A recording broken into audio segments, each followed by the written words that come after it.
এই যে আসতেছে ফেব্রুয়ারি, কত ফেব্রুয়ারি জানো? এটা কি বিশ্ব ভালোবাসা দিবস? হ্যাঁ, কি দিবস?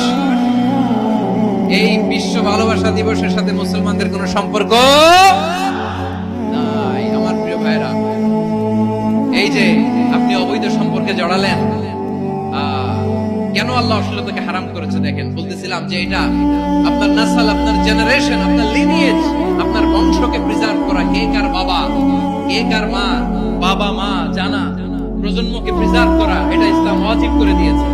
এই যে অবৈধ সম্পর্কের কারণে, বিশ্ব বেহায়া দিবসের কারণে, এগুলোর আউটকাম, আউটপুট হিসেবে মাঝে মাঝে এই ঢাকা মেডিকেলের ডাস্টবিনে নবজাতকের বাচ্চার কান্নার আওয়াজ শুনতে পাওয়া যায়।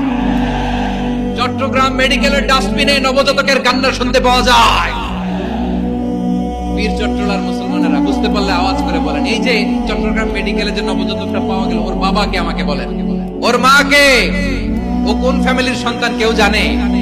আপনি হিউম্যান ডিগনিটিকে অপমান করেছেন না? আপনি তার ভবিষ্যৎকে অন্ধকার করেছেন না? আপনি তার লিনিয়েজকে প্রশ্নবিদ্ধ করে দিয়েছেন না? এই জন্য আল্লাহ তাআলা অশ্লীলতাকে আমাদের জন্য হারাম করে দিয়েছেন। সুবহানাল্লাহ।